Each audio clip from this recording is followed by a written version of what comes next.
Tumsifu Yesu Kristo. Tukiwa tunaingia katika Jumatano ya Juma Kuu, neno la Mungu linatuongoza kutafakari kuhusu usaliti kama tulivyoona jana. Na leo tutachukua Injili ya Mathayo, Injili ambayo kanisa limeipanga kwa siku ya Jumatano Kuu. Mathayo sura ya 26 aya ya 14 hadi ya 25. Bado mhusika mkuu ni Yuda yule. Yuda anawaendea wakuu wa dini na anauliza swali la kustaajabisha. Aliwaendea wakuu wa makuhani akasema, "Ni nini mtakachonipa nami ni msaliti kwenu?" Wakampimia vipande 30 vya fedha. Tokea wakati huo akawa akitafuta nafasi ya kumsaliti. Hili ni swali la ajabu kutoka kwa mmojawapo wa wafuasi wa karibu kabisa wa Kristo, mmojawapo wa wale 12.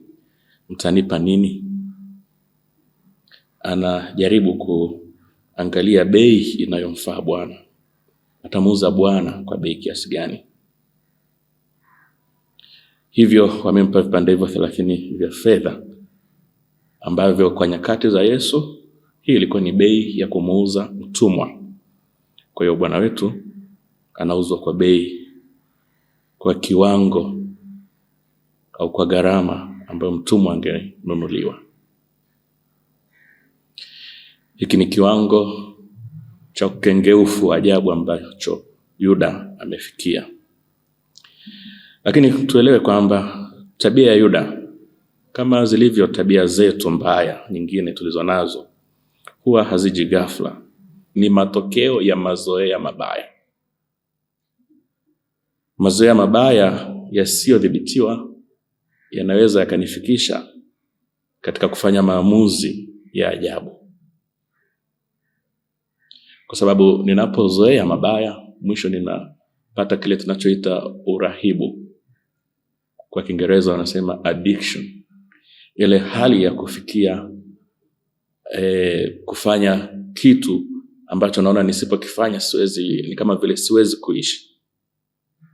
Kwa hiyo Yuda amejengea tabia hii ya urahibu wa kupenda mno fedha kwa namna yoyote ile. Na tukio hili la usaliti ni kilele cha mazoea yake mabaya. Alizoea kuiba fedha. Tumeelezwa hivyo katika Injili ya Yohane, kwamba alikuwa mshika fedha na alizoea kuchukua kile kilichokuwemo, au kwa lugha sahihi zaidi alizoea kuiba. Pia Jumatatu Injili tuliyoiona ilionyesha kwamba alikasirika kwa sababu yule mwanamke aliyempaka Bwana Yesu marashi ya thamani, ambayo Bwana alifafanua vizuri kwamba ilikuwa ni muhimu kwa ajili ya kumwandaa kwa maziko. Ilikuwa ni upendo mkubwa kwa Yesu.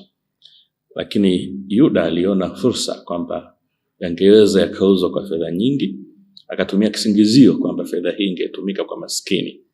Lakini tayari mwinjili Yohane alishatuambia hilo kwa kweli halikuwa lengo lake. Alikuwa anatafuta namna ambavyo angeipata fedha ambayo ingetokana na mauzo ya marashi hayo ya thamani.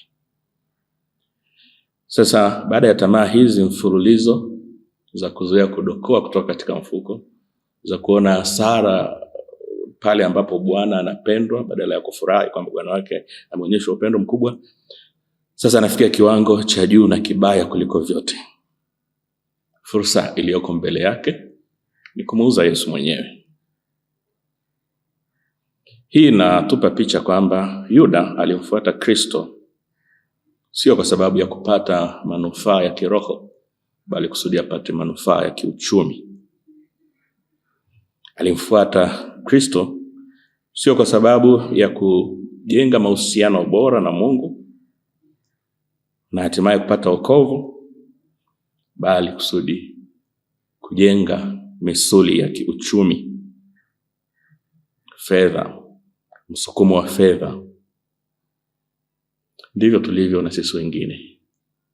Ufuasi wetu katika dini, katika imani, wakati mwingine ni namna ya kufunika nia ovu iliyo ndani yetu. Yuda, tofauti na wale 12 katika injili hii niliyoitaja, inaonekana pia kiwango chake cha imani kwa Bwana kinanakisi, ni sio kikamilifu. Sawa, wengine wote pia hawakuwa kamilifu, lakini kiwango chake bado ni cha chini mno cha uelewa wake kuhusu Kristo ni nani. Kwa sababu katika injili tuliyosikia, wengine wote wanamuuliza Yesu mmoja mmoja. Baada ya Yesu kusema mmoja wenu atanisaliti, wanamuuliza mmoja mmoja, ni mimi Bwana? Wanatumia neno Bwana ambalo ni neno zito, neno linalomaanisha Kristo, na pengine neno ambalo linamaanisha pia Mungu.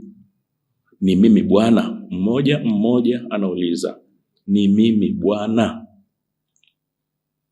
Inapofika zamu ya Yuda anauliza, ni mimi Rabi? Anaona kigugumizi kumtaja Kristo kuwa ni Bwana, anatumia neno Rabi. Ni kweli sehemu nyingine katika maandiko Yesu ametajwa kama Rabi, na sio makosa, lakini ieleweke kwamba Rabi ni mwalimu wa kawaida wa dini ya Kiyahudi. Lakini Yesu kiwango chake ni zaidi ya urabi, ni Rabi kweli, lakini zaidi ni Bwana. Kwa hiyo Yuda, kwa tukio hili, inadokeza pia kwamba hakuwa mfuasi aliyekuwa makini wa Kristo mkombozi wetu, na hakuielewa vizuri nafasi ya Kristo katika wajibu mzima wa ukombozi wetu. Yuda ni mtu mbinafsi kwa sababu ambazo tumezitaja tangu mwanzo, za kupenda fedha kupitiliza. Kuiba labda ingeweza ikawa jambo ambalo limezoeleka na tusingeona kama ni la ajabu sana. Kutaka marashi ya gharama yauzwe kusudi maskini wapate, labda tungeweza kuona hajakosea sana. Lakini kwa kweli sasa amefikia upeo wa uhalifu wake. Anamuuza Bwana mwenyewe kwa sababu ya ubinafsi wake, kwa sababu ya kuahidiwa kiasi hiki cha fedha. Tabia ya ubinafsi ni tabia inayopofusha. Inaweza kutuzuia kuona mema yanayotuzunguka na kuyatumia vizuri. Sio inaweza, ndivyo ilivyo. Ubinafsi unazuia kuona vizuri mema yaliyotuzunguka na kuyatumia vizuri. Ubinafsi sio kujipenda. Kujipenda ni kitu kimoja na ubinafsi ni kitu kingine. Kwa sababu hata Bwana mwenyewe wakati fulani alifundisha, mpende jirani yako kama unavyojipenda mwenyewe. Kwa kujipenda kwa wenyewe ni jambo zuri, lakini ubinafsi kwa kweli ni maangamizi ya nafsi. Upo msemo unaotokana na falsafa za simulizi za Kiyunani za zamani unaoitwa narcissism. Ni simulizi la kale sana la huko Uyunani, ambapo alitajwa bwana mmoja ambaye alikuwa mbinafsi kupindukia, au alijipenda kwa namna isiyofaa. Siku moja Narcissus katika kutembea akaona bwawa la maji. Akatazama, akajiona sura yake, akajiona mwenyewe jinsi alivyokuwa mjinga, akataka kujikumbatia. Akaanguka katika yale maji, na sikumbuki kama alikufa, lakini kwa hivyo alidhurika. Ndivyo ubinafsi unavyotupeleka, na ndivyo utakavyompeleka Yuda. Yuda kama alifikiri vipande hivi 30 vya fedha vitakuwa njia nzuri ya kujikimu, baadaye atakuja kukutana na hali mbaya sana. Moyo wake utakuwa mzito. Atavirudisha hivi vipande 30 vya fedha kwa wale waliompa, baada ya kuona kwamba amesaliti damu isiyo na hatia. Lakini na wenyewe watamwambia hapana, atakataa kuvichukua. Kwenda atavirusha hekaluni, atajiua. Ndio upumbavu wa yule Narcissus aliyejiangamiza kwa kutaka kujipenda kupita kiasi. Yuda anajiangamiza mwenyewe kwa tamaa zake. Lakini lengo la Yuda ni nini hasa anapothubutu kumuuza Bwana, kumsaliti Bwana? Sawa, tumesema ni fedha. Lakini wapo wengine wanaoyachambua maandiko matakatifu na kutaka kutuambia kwamba Yuda alikuwa mtu mjanja, na pia alikuwa ni mtu mwenye uelekeo wa siasa kali. Ni mtu ambaye angependa Bwana awe mfalme, awafukuze Warumi, Wayahudi watawale nchi yao. Na ni kama vile alikuwa anaona kwamba Yesu anachelewa kuchukua hatua stahiki za kuwafukuza Warumi. Na ni kama vile Yuda alidhani kwamba, walau baadhi ya wanaochambua maandiko matakatifu wanadhani hivi. Yuda alidhani kwamba kwa yeye kumtoa Bwana kwa wakuu wa dini na wakuu wa mashtaka, ingekuwa fursa ya Yesu kufanya haraka, kuchukua mamlaka yake haraka ya kisiasa. Na alikuwa anajua Yesu alishawahi kufanya miujiza mingi. Kwa aliona hata wakimkamata Yesu atatoroka. Yesu hawezi kuangamizwa kizembe. Hata kama hawa wanaosema hivi wanayoyasema ni ya kweli, kosa la Yuda linabakia pale pale. Hana mamlaka wala hapaswi kubadilisha msimamo wa Bwana. Yeye ndiye anayepaswa kubadilishwa na Bwana, sio yeye ambadilishe Bwana.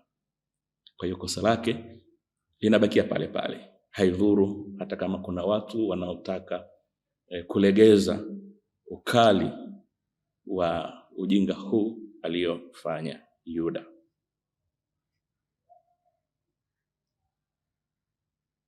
Ndugu zangu, lengo la tafakari hii sio kumsema vibaya Yuda, ingawaje kanisa tangu zamani na hata mwaka jana Papa Leo wa 14 amerudia kama desturi ya kanisa ilivyo, ni kwamba Yuda kwa kweli inavyoonekana alikataa wokovu na amejiweka mwenyewe nje ya wokovu.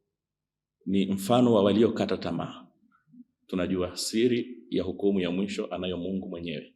Lakini katika hadhira Yuda ni aliyepotea. Tena hata katika injili hii niliyoinukuu, Yesu mwenyewe anasema afadhali asingezaliwa. Sasa kama Bwana mwenyewe anafikia kutoa msimamo mkali namna hiyo, kwa kweli ni jambo la hatari. Lakini tunamtazama Yuda na kumtafakari kusudi nini? Kusudi ni sisi wenyewe tujitazame pia. Na sisi tunaweza tukawa ni viyuda vidogo vidogo vingi, havijafikia ile ngazi ya kumuuza Bwana kwa kiwango cha Yuda, lakini hapa na pale nimemuuza Bwana. Nimejenga tabia ambayo ni ya kibinafsi mno, kiasi kwamba haionyeshi upendo kwa wengine. Inawatesa wengine na hatimaye inaniangamiza mimi. Fikiria mtu aliingia katika uraibu wa pombe, madawa na vitu vingine. Namna ambavyo kwa kitambo anaona ana starehe, lakini kwa kweli ile fedha labda ingekutumika kwa maslahi ya familia, lakini ameitumia ndivyo sivyo. Lakini mbaya zaidi, yeye mwenyewe anajiangamiza. Wote huu ni usaliti. Usaliti kwa mwalimu wetu Yesu Kristo aliyetufundisha kuwa na kiasi. Usaliti kwa wale tunaopaswa kuwatunza. Na kama nilivyosema, mbaya zaidi ni sisi wenyewe kujiangamiza. Basi tunapoelekea maadhimisho ya Pasaka, Pasaka ni ufufuo wa Bwana. Pasaka ni kilele cha kile Kristo alichokisema amekuja kusudi tuwe na uzima na tuwe nao tele. Basi tusaidiane katika kurekebishana tabia zetu.